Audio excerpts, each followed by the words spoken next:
Hello student. तो start करते हैं आज की सीरीज़। मुझे एक मैसेज आया था एक छात्र का कि उसने मेरे को एक पेज में क्वेश्चन लिख करके भेजे थे और उनसे कहा था कि इनको सर कैसे करके करेंगे, तो एक वीडियो बना करके भेज दें। तो आज उसी चीज़ की सीरीज़ है। ये जो क्वेश्चन है ये आपके बोर्ड परीक्षाओं में 4 नंबर के आने की संभावना है इनकी। तो देखिए हम स्टार्ट करते हैं। वैसे ये एनसीईआरटी की जो बुक है वो 13.1 के क्वेश्चन है, तो आप देख सकते हैं अपनी बुक के हिसाब से भी, और मैं आपको समझाता भी रहूंगा। ये 5 क्वेश्चनों की सीरीज है। तो देखिए स्टार्ट करते हैं। पहला जो क्वेश्चन हमारे पास है, 2 घनों जिनमें से प्रत्येक का आयतन 64 सेंटीमीटर क्यूब है के संलग्न फलकों को मिलाकर एक ठोस बनाया जाता है। इससे प्राप्त घनाभ का आयत पृष्ठीय क्षेत्रफल ज्ञात कीजिए। अब ये ध्यान दें कि हमारे को 2 घन दिए हैं। घन मतलब जिनकी सभी भुजाएं क्या होती हैं बराबर, लंबाई चौड़ाई ऊंचाई, और घनाभ जिनकी कम से कम एक भुजा क्या हो, अलग हो। तो मैंने इसके बारे में बना रखा है, आप देख सकते हैं। पहले देखिए मैंने 2 घन बनाए हैं, एक ये पहला वाला है और ये दूसरा वाला। जब इनको हमने मिलाया नहीं था तो इसकी भी लंबाई भी ए थी, ये भी ए थी और ये भी ए थी, पर जब हम इन्हें मिला देंगे तो इसकी लंबाई क्या हो जाएगी, 2a हो जाएगी, चौड़ाई अभी भी ए है और ऊंचाई ए है। तो देखिए सबसे पहले हम इससे इसकी भुजा निकालेंगे। आयतन दिया हुआ है 64 सेंटीमीटर क्यूब, तो ए क्यूब बराबर हमारे पास कितना हो जाएगा, 64। अब ए क्यूब, ए हमें निकालना है, भुजा निकालनी है, तो इसके लिए क्या हो जाएगा, घन रूट यहाँ पे 3 आ जाएगा, और 64 जो होता है 4 इंटू 4, 4 चौको 16, 16 चौको 64। तो इसका जो हमारे पास आ गया, ये आ गया 4 सेंटीमीटर, अर्थात घन की जो भुजा आ गई वो आ गई हमारे पास 4 सेंटीमीटर। अब घनाभ की भुजाएं हम इससे निकाल लेते हैं। घनाभ की भुजाएं जो हो जाएंगी a plus A, 2a, 2a मतलब हो जाएगा 8 सेंटीमीटर, a 4 सेंटीमीटर और ये भी 4 सेंटीमीटर हो जाएगी। अब देखिए हमें घनाभ का पृष्ठीय क्षेत्रफल बताना है। पृष्ठीय क्षेत्रफल का मतलब हुआ कि ये सभी भुजाओं का योग। तो घनाभ का जो पृष्ठीय क्षेत्रफल का सूत्र होता है 2 into L B plus B H plus H L. अब इसमें हम सिंप्लीफाई कर दें तो 2 एल की जगह में है 8, बी की जगह में है 4 प्लस 4 इंटू 4 प्लस, और यहाँ पे हमारे पास एच एल मतलब 4 इंटू 8 है। और सिंप्लीफाई कर लें इसको तो 2 तो हमारा ये बाहर से रह गया, 8 चौको 32, 4 चौको 16, और यहाँ पे भी हमारे पास क्या हो गया, 8 चौको 32। सिंप्लीफाई और कर लें इसे तो 2 6 8 और 8 8 2 10 हासिल किया। एक उसी प्रकार से 3 और 1 4 5 6 7 8, ये हमारे पास क्या हो गया 80। और इसको हम यदि हम सॉल्व करें तो 8 दूनी 16, 160 सेंटीमीटर स्क्वायर इसका क्या आ जाएगा, घनाभ का जो ठोस बना हुआ है उसका पृष्ठीय क्षेत्रफल आ जाएगा, सभी पृष्ठों का कुल मिलाकर के क्षेत्रफल। देखिए नेक्स्ट क्वेश्चन है आज का। कोई बर्तन एक खोखले अर्धगोले के आकार का है जिसके ऊपर एक खोखला बेलन अध्यारोपित है। अर्धगोले का व्यास 14 सेंटीमीटर है और बर्तन की कुल ऊंचाई 13 सेंटीमीटर है। इस बर्तन का आंतरिक पृष्ठीय क्षेत्रफल ज्ञात कीजिए। अब यहाँ पे हमें कुछ चीज़ समझनी पड़ेगी कि आंतरिक पृष्ठीय क्षेत्रफल कहा गया है। अब क्या है, क्योंकि ये अंदर से खोखला है, तो हम आंतरिक रूप से जब हम उसको करेंगे तो इस प्रकार से उसकी स्थिति क्या होगी, वक्र में जाएगी। तो इसका मतलब हमें इसका भी वक्र और इसका भी वक्र निकालना है। तो सबसे पहले हम इसकी त्रिज्या निकाल लेते हैं। खोखले बर्तन में हमने लिखा हुआ है अर्धगोले का व्यास 14 सेंटीमीटर है, तो व्यास का ठीक आधा क्या होती है, त्रिज्या। अब उस अर्धगोले के ऊपर हमारे पास बेलन भी अध्यारोपित है, उसी उसमें क्या है, अर्धगोला, तो दोनों की ही त्रिज्या क्या हो जाएगी, व्यास का आधा 14/2, तो ये हमारे पास क्या हो जाएगा 7 सेंटीमीटर हो जाएगी। पूरा का पूरा बर्तन जो है हमारे पास है, ये हमारे पास 13 है और यहाँ से यहाँ तक 7, तो ये वाली डिस्टेंस जो हो जाएगी वो क्या जाएगी 13 माइनस 7, 13 में से 7 गया, ये हो गया 6 सेंटीमीटर। अब बर्तन का आंतरिक पृष्ठीय क्षेत्रफल या वक्र पृष्ठीय क्षेत्रफल भी हम कह सकते हैं। तो अर्धगोले का वक्र पृष्ठीय क्षेत्रफल, अर्धगोला क्योंकि इस प्रकार से है तो इसके अंदर वाले हिस्से की बात कर रहे हैं और इसके भी अंदर की, तो दोनों का ही वक्र आ जाएगा। अर्धगोले का जो वक्र होता है वो होता है हमारे पास 2 पाई आर स्क्वायर, और इसका जो होता है वो होता है हमारे पास 2 पाई आर एच। देखिए 2 पाई आर तो कॉमन है, यहाँ पे इससे क्या बचा आर, और यहाँ से क्या बच गया एच बच गया। वैल्यू पुट कर देंगे तो 2 इंटू पाई का मान 22/7 हो जाता है और आर का मान भी 7 है। यहाँ पे क्या हो जाएगा 7 प्लस 6, इस 7 से 7 कटा, 7 और 6 13, इन दोनों को हम इंटू कर दें कि 13 चौको हमारे पास हो जाता है 13 चौको 52, 52 का 2 हासिल किया 5, और 13 चौको 52, 52 और 5 हमारे पास क्या हो जाता है 57। ये हमारे पास इसका क्या आ जाएगा आंसर आ जाएगा, और ये पृष्ठीय क्षेत्रफल है तो इसका मात्रा क्या आ जाएगा सेंटीमीटर स्क्वायर में इसका आंसर आ जाएगा। तो हम इस प्रकार से इसको करेंगे, क्योंकि खोखला है तो हमें ध्यान रखना पड़ेगा उसकी चित्र और रचना के बारे में हम ध्यान रखें। देखिए नेक्स्ट क्वेश्चन है हमारे पास, एक खिलौना त्रिज्या 3.5 सेंटीमीटर वाले एक शंकु के आकार का है जो उसी त्रिज्या वाले एक अर्धगोले पर अध्यारोपित है। इस खिलौने की संपूर्ण ऊंचाई 15.5 सेंटीमीटर है। खिलौने का संपूर्ण पृष्ठीय क्षेत्रफल ज्ञात कीजिए। अब ये खिलौना एक दूसरे के ऊपर से अध्यारोपित है, इस प्रकार से ये दिया हुआ है। अब देखिए इसको समझना पड़ेगा कि ये एक अर्धगोला है और ये हमारे पास एक अर्धगोले के ऊपर शंकु इसके ऊपर अध्यारोपित है। तो जब हम इसके संपूर्ण पृष्ठीय क्षेत्रफल की बात करेंगे तो शंकु का भी हमारा ऊपरी वाला हिस्सा ही उसमें क्या होगा, आएगा, और अर्धगोले का भी ये नीचे वाला, जो बीच वाला जो हिस्सा है वो दोनों का क्या हो चुका है, कवर हो चुका है एक दूसरे के हिस्से से। तो यहाँ पे हमारे पास ये ध्यान रखना है कि हमें अर्धगोला जो दिया हुआ है वो हमारे पास क्या है, इस प्रकार से है। तो देखिए हमने पास क्या है कि शंकु और अर्धगोले की त्रिज्या, क्योंकि दोनों एक दूसरे के ऊपर अध्यारोपित है, तो 3.5 सेंटीमीटर, हम इसे 7/2 सेंटीमीटर लिख सकते हैं। खिलौने की कुल ऊंचाई है 15.5 सेंटीमीटर है। अब देखिए यहाँ से लेकर के यहाँ तक की डिस्टेंस 3.5 है, तो यहाँ से ऊपर की डिस्टेंस क्या हो जाएगी, इसमें से घटाएंगे तो ये क्या हो जाएगा 12। अब हमें शंकु के सापेक्ष में इसकी तिर्यक ऊंचाई पता होनी चाहिए, और तिर्यक ऊंचाई पाइथागोरस प्रमेय से हम निकाल सकते हैं।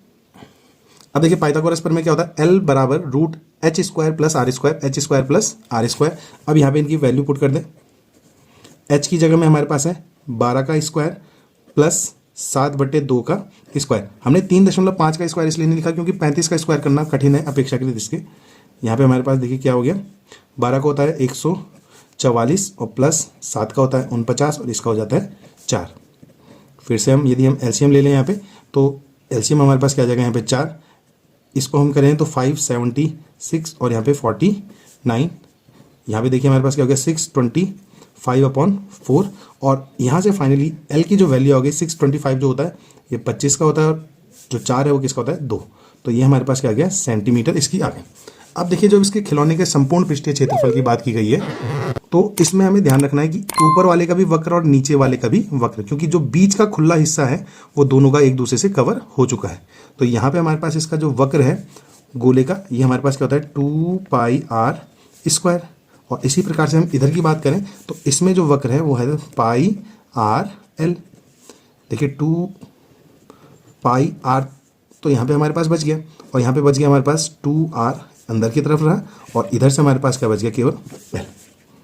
सिंप्लीफाई कर दें तो इसका मान होता है 22/7, r का मान है 7/2, 2 गुणा गया 7/2 प्लस l का मान हमारे पास है 25/2। इस 2 से ये करा 11 बार और इससे ये कट गया। यहाँ पे हमारे पास क्या हो गया 11, अंदर देखिए हमारे पास इससे ये कट जाएगा तो ये 7 हो जाएगा, प्लस इसको हम सिंप्लीफाई कर दें तो यहाँ पे हमारे पास कितना हो रहा है, ये हो रहा है 12.5। 25 का आधा 12.5 और 7 को 12.5 से हम यदि प्लस करें तो ये हो जाता है 19.5। अब 11 का पहाड़ा पढ़ लेते हैं, 11 पंजे 55, हासिल किया 5, 11 9 99 और 5 हमारे पास जो हो गया 104, हासिल किया 10 और 11 कम 11 और 10 हमारे पास क्या हो गया 21। तो फाइनली इस खिलौने का कुल पृष्ठीय जो क्षेत्रफल आ गया वो आ गया 214.5 सेंटीमीटर स्क्वायर। तो ये इसका आंसर हो जाएगा। और हमें ध्यान रखना है कि जब हम इसके कुल की बात भी कर रहे हैं तो उस समय भी उसका वक्र आ रहा है। इन सवालों में यही है कि आपको चित्र बनाने के साथ साथ उसकी कल्पना भी करनी पड़ेगी कि कैसे करके उसका कौन सा क्षेत्रफल हमें उस समय निकालना है।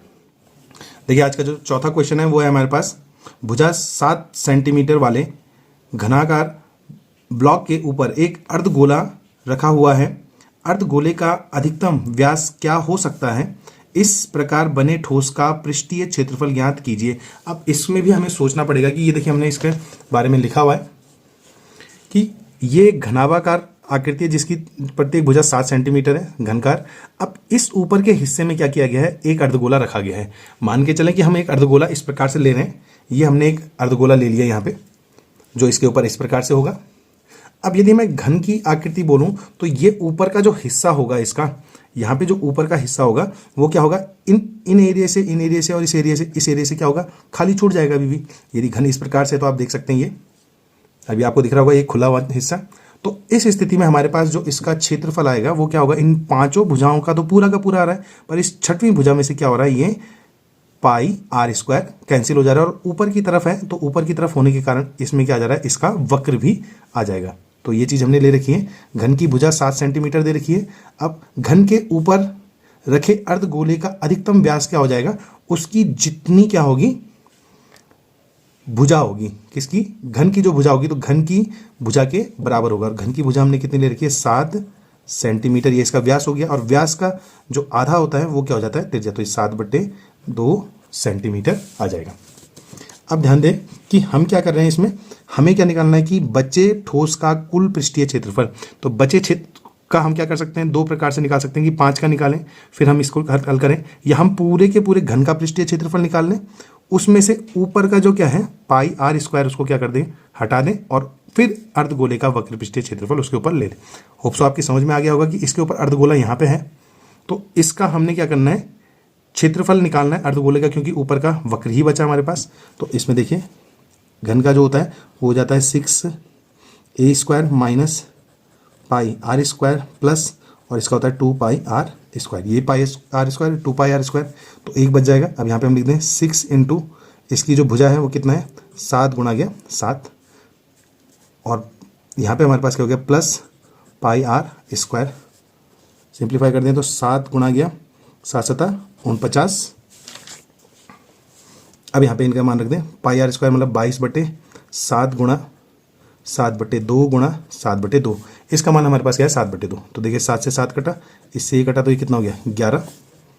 सिंप्लीफाई कर दें, हमारे पास 9 छक्का 54 हासिल किया 5, और 6 चक्को 24 और 5 हमारे पास क्या हो जाता है 29 हो जाता है, प्लस यहाँ पे हमारे पास कितना बच गया 11 7 77/2, ये हमारे पास इतना हो गया।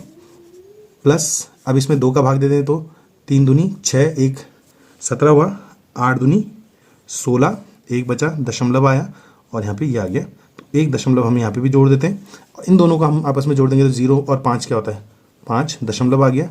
8 और 4 हमारे पास 12 हासिल किया, 1 हो गया, 9 और 1 10, और 10 और 3 13 हासिल किया 1, और यहाँ पे भी क्या आ जाएगा 3 सेंटीमीटर स्क्वायर।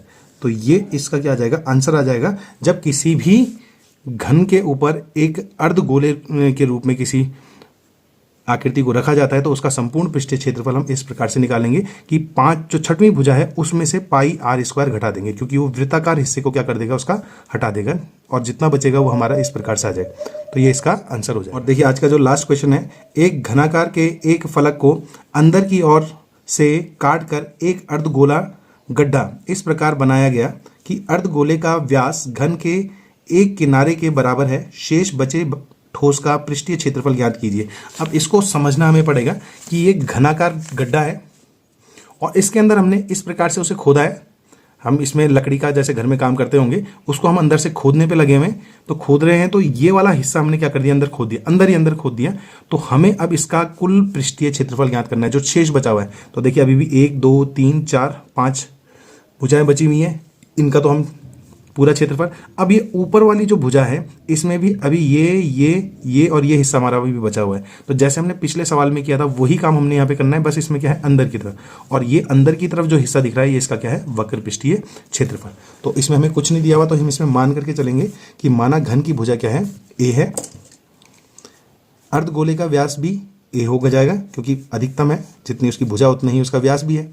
अब अर्धगोले की त्रिज्या क्या हो जाएगी, a की आधी हो जाएगी, और अब इसमें क्या है, एक गड्ढा बनाया गया है, तो शेष बचे ठोस का पृष्ठीय क्षेत्रफल जो हमने पीछे लिखा था वही चीज़ हमारे यहाँ पे आ जाएगी कि घन का पृष्ठीय क्षेत्रफल, घन का जो होगा 6a² माइनस πr², क्योंकि ये इतना हिस्सा खोखला हो चुका है, और यहाँ पे हमारे पास क्या हो जाएगा, प्लस अर्धगोले का वक्र पृष्ठीय क्षेत्रफल, क्योंकि ये वाला हिस्सा क्या है, अर्धगोले का वक्र पृष्ठीय क्षेत्रफल। होप सो आपकी समझ में आ गया होगा। तो अब यहाँ पे जो हमारे पास है, ये हमारे पास क्या हो जाएगा, 6a² minus πr² plus πr², और ये है 2πr², और सिंप्लीफाई किया 6a², ये भी दोनों एक जैसे हैं तो प्लस πr²। अब देखिए r की जगह में हम क्या रख देंगे, यहाँ पे ये जो हमारे पास मान निकाला हुआ है, तो पाई को ऐसे रहने देते हैं, और इसकी जगह में हमारे पास क्या है, a/2 का होल स्क्वायर। अब देखिए a/2 का होल स्क्वायर मतलब 6a² प्लस a² π/2 का वर्ग 4। अब यहाँ पे हमारे पास a कॉमन है, तो हमने ए स्क्वायर अंदर से कॉमन ले लिया, बटे में यदि मैं 4 भी ले लूँ एलसीएम ले करके, तो यहाँ पे हमारे पास एलसीएम लेने पर क्या हो जाएगा, 24 बचेगा, क्योंकि एलसीएम आएगा तो यहाँ पे इसके साथ गुणा होगा, और प्लस हमारे पास यहाँ पे क्या बचेगा, पाई बचेगा, क्योंकि ए बटे 4 तो हम यहाँ पे ले चुके हैं, तो यहाँ पे 24 प्लस ए, और ये जो भी होगा है वर्ग मात्रक, इकाई ना भी लिखें तो ये हमारे पास वर्ग मात्रक इसका आंसर आ जाएगा। तो होप सो आप लोग आपकी समझ में ये आ गया होगा, और जिस छात्र ने ये पूछा था तो उसके लिए ये सवाल समझ में आ गए होंगे कि कैसे हमने किए हुए, और लगे रहें आप परीक्षा की तैयारी में। तो मिलते हैं आपको आने वाले वीडियो में। यदि अच्छा लगा हो वीडियो, लाइक करें, शेयर करें और सब्सक्राइब करना ना भूलें। मिलते हैं, ओके बाय।